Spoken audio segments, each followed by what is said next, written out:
साल 1914 का अंत और दुनिया का एक ऐसा कोना जहां इंसान की मौजूदगी लगभग नामुमकिन मानी जाती थी। वहां एक जहाज धीरे धीरे बर्फीले समंदर को चीरता हुआ आगे बढ़ रहा था और उस जहाज पर सवार थे 28 आदमी जिनके दिल में एक सपना था उस जगह तक पहुंचने का जहां आज तक बहुत कम लोग पहुंच पाए थे। उन 28 आदमियों को लीड कर रहे थे अर्नेस्ट स्केल्टन, जो उस समय के सबसे साहसी और महान एक्सप्लोरर्स में गिने जाते थे।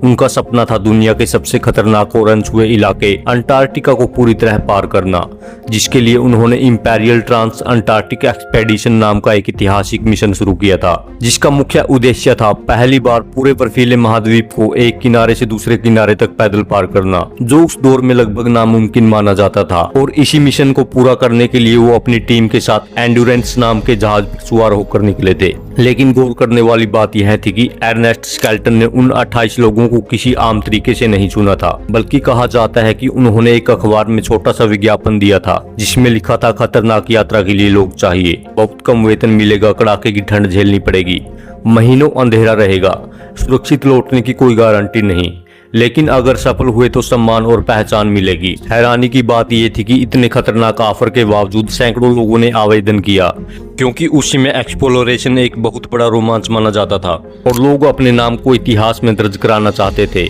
लेकिन स्केल्टन ने सिर्फ ताकतवर या अनुभवी लोगों को ही नहीं चुना, बल्कि उसने ऐसे लोगों को चुना जो मानसिक रूप से मजबूत हों, टीम में रह सके और मुश्किल हालात में टूटे नहीं, क्योंकि उसे पता था कि अंटार्कटिका में असली लड़ाई शरीर से ज्यादा दिमाग और हिम्मत की होने वाली है। कहा जाता है कि इंटरव्यू के दौरान वे लोगों को व्यवहार, हंसी मजाक करने की आदत और दबाव में उनके रिएक्शन को भी देखता था, ताकि वो समझ सके कि कौन इंसान लंबे समय तक बर्फ में फंसने जैसी हालात में भी जिंदा रहने की इच्छा नहीं छोड़ेगा। और इसी तरह से सोच समझकर चुनी गई ये टीम। लेकिन उन्हें ये बिल्कुल भी अंदाजा नहीं था कि ये सफर इतिहास की सबसे खतरनाक जंग में बदलने वाला है। एक ऐसी जंग जहां उनका मुकाबला किसी दुश्मन सेना से नहीं, बल्कि प्रकृति की बेरहम ताकत से होने वाला था। चारों तरफ सिर्फ बर्फ ही बर्फ थी, जहां तक नजर जाती सफेद मौत की चादर बिछी हुई थी और हवा इतनी ठंडी थी कि हर सांस फेफड़ों में सुई की तरह चुभती थी। लेकिन फिर भी वो लोग आगे बढ़ते रहे, क्योंकि उनके अंदर जुनून था, हिम्मत थी और एक विश्वास था कि वो इस मिशन को पूरा कर लेंगे।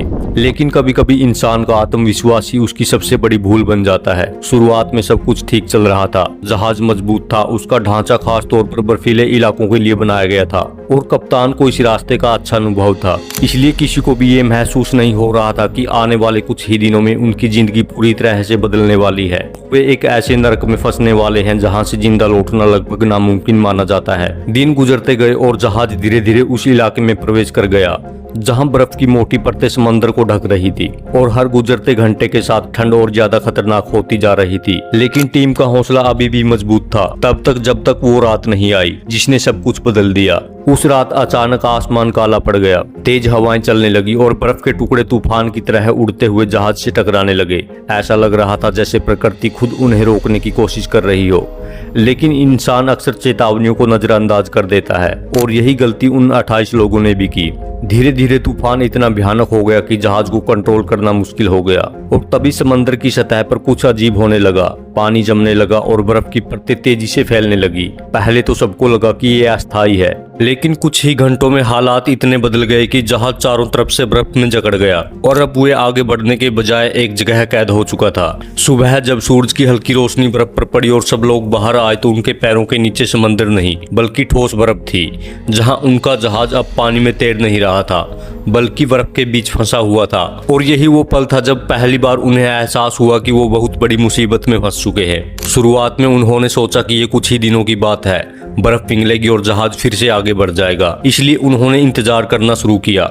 लेकिन दिन हफ्तों में बदल गए और हफ्ते महीनों में। अब बर्फ पिघलने के बजाय और मजबूत होती जा रही थी। अब हालात धीरे धीरे बिगड़ने लगे थे।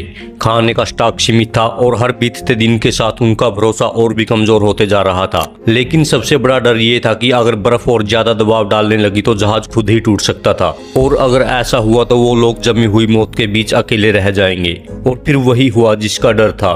एक दिन अचानक जहाज के अंदर से अजीब अजीब आवाजें आने लगी, लकड़ी के टूटने की आवाज, लोहे के मुड़ने की आवाज, और ऐसा लग रहा था जैसे कोई अदृश्य ताकत जहाज को धीरे धीरे कुचल रही हो, क्योंकि बर्फ स्थिर नहीं थी, वो हिल रही थी, खिसक रही थी और अपने बीच फंसी हर चीज को दबा रही थी। हर दिन बर्फ का दबाव बढ़ता जा रहा था और जहाज धीरे धीरे टूटने लगा था।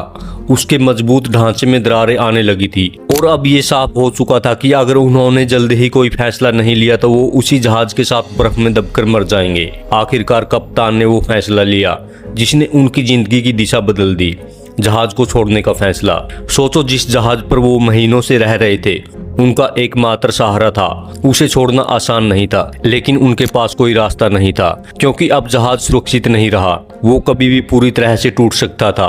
उन्होंने जरूरी सामान उठाया, खाना, कुछ कपड़े और औजार, और बर्फ के ऊपर उतर गए। अब वो समंदर के बीच नहीं बल्कि एक जमी हुई दुनिया में खड़े थे जहां चारों तरफ सिर्फ सफेद वीरानी थी और कोई भी मदद हजारों किलोमीटर दूर थी।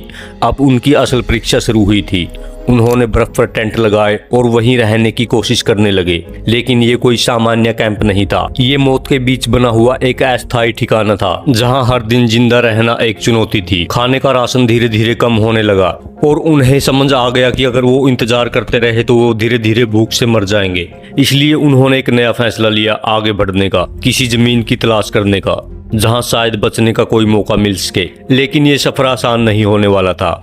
उनके सामने थी मोटी बर्फ, भयानक ठंड और अनजाने रास्ते, और उनके पास थे सिर्फ कुछ स्लेज जिनमें उन्होंने अपना सामान रखा और खींचते हुए आगे बढ़ना शुरू किया। हर कदम एक जंग था, हर सांस एक दर्द और हर रात एक डर कि शायद ये उनकी आखिरी रात हो। ठंड इतनी ज्यादा थी, कई बार उनके हाथ पैर सुन्न हो जाते और अगर कोई थोड़ी देर के लिए रुक जाता तो उसका शरीर जमने लगता। इसलिए उन्हें लगातार चलते रहना पड़ता था, चाहे वो कितना भी थक क्यों न जाए। दिन बीतते गए और उनकी हालात खराब होती गई, लेकिन फिर भी वो रुक नहीं सकते थे क्योंकि रुकना मतलब था मौत को गले लगाना। और इसी संघर्ष के बीच उन्हें एक ऐसी चीज दिखी जिसने उनकी उम्मीद को फिर से जिंदा कर दिया। दूर, बहुत दूर उन्हें कुछ अलग दिखाई दिया। वो सिर्फ बर्फ नहीं थी, वो जमीन जैसी लग रही थी। क्या वो सच में जमीन थी या उनकी थकी हुई आंखों का धोखा? यही सवाल उनके दिमाग में चल रहा था और इसी उम्मीद के सहारे वो आगे बढ़ते गए क्योंकि अब उनके पास रुकने का कोई विकल्प नहीं था। और हर कदम के साथ उनका शरीर टूटता जा रहा था, लेकिन दिमाग में सिर्फ एक ही ख्याल था, अगर वहां जमीन है तो शायद जिंदगी भी है।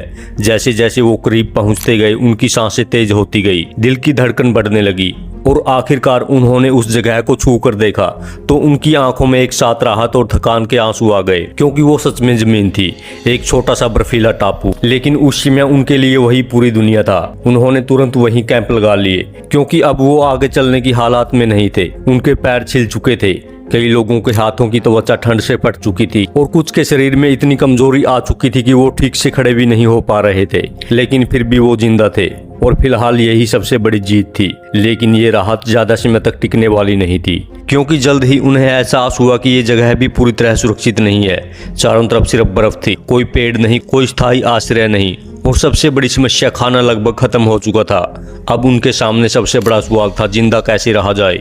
उन्होंने आसपास के इलाकों की तलाश शुरू की और कुछ ही समय में समंदर के किनारे कुछ सील और पेंगुइन दिखाई दिए जो उनके लिए सिर्फ अब जानवर नहीं थे बल्कि जिंदा रहने का एकमात्र सहारा थे। और मजबूरी इंसान से वो सब कुछ करवा देती है जो सामान्य हालात में कभी नहीं करता। उन्होंने उनका शिकार करना शुरू किया, उनका मांस खाया, चर्बी को जलाकर आग बनाई और इसी तरह उन्होंने खुद को जिंदा रखना शुरू किया। दिन धीरे धीरे गुजरते गए, लेकिन हर दिन उनके लिए एक नई परीक्षा लेकर आता था।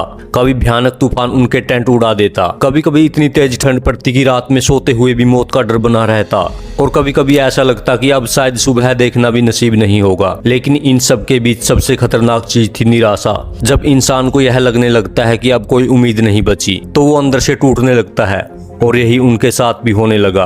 कुछ लोग चुप रहने लगे, कुछ ने बोलना लगभग बंद कर दिया और कुछ के चेहरे पर साफ दिखने लगा कि अब वो हार मानने लगे हैं। और वो जानता था कि अगर उसने अभी कुछ नहीं किया तो ये लोग ठंड या भूख से नहीं बल्कि अपने टूटते हुए हौसले से मर जाएंगे। तब उसने एक ऐसा फैसला लिया जिसने सब कुछ बदल दिया।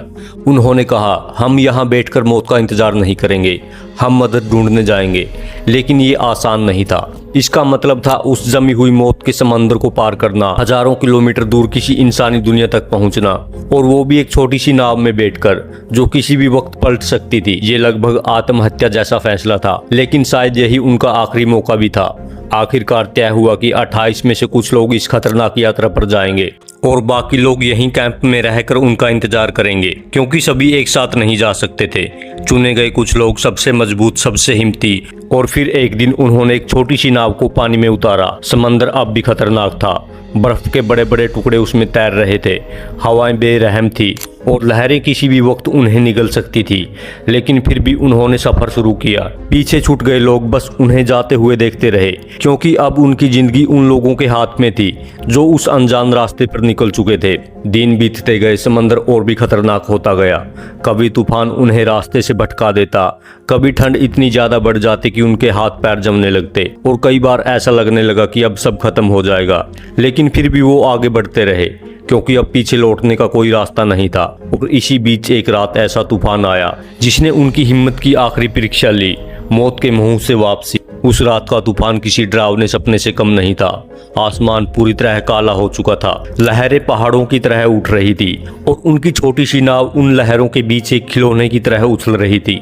हर पल ऐसा लग रहा था कि अब ये नाव पलट जाएगी और सब खत्म हो जाएगा। हर सेकंड, हर सांस के साथ कई दिनों तक उन्होंने इसी तरह मौत से लड़ते हुए सफर जारी रखा। और फिर एक दिन उन्हें कुछ दिखाई दिया। इस बार वो कोई भ्रम नहीं था, वो सच में जमीन थी। एक ऐसी जगह है जहां इंसान रहते थे।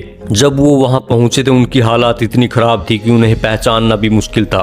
उनके कपड़े फट चुके थे, शरीर कमजोर हो चुका था और चेहरे पर सिर्फ थकान और दर्द दिखाई दे रहा था। लेकिन उनकी आंखों में अब भी एक उम्मीद थी अपने साथियों को बचाने की। उन्होंने तुरंत मदद मांगी और फिर शुरू हुआ एक रेस्क्यू मिशन। कुछ समय बाद वो लोग वापस उसी बर्फीले टापू पर पहुंचे जहां बाकी साथी उनका इंतजार कर रहे थे। और जब दूर से जहाज दिखाई दिया तो उन लोगों को अपनी आंखों पर विश्वास नहीं हुआ, क्योंकि उन्होंने लगभग उम्मीद छोड़ दी थी कि कोई उन्हें बचाने आएगा। जब सभी 28 लोग जिंदा उस नरक से बाहर निकल आए। सोचो, 2 साल तक बर्फ में फंसे रहना, भूख, ठंड, तूफान, हर चीज से लड़ना, और फिर भी एक इंसान की जान न जाना।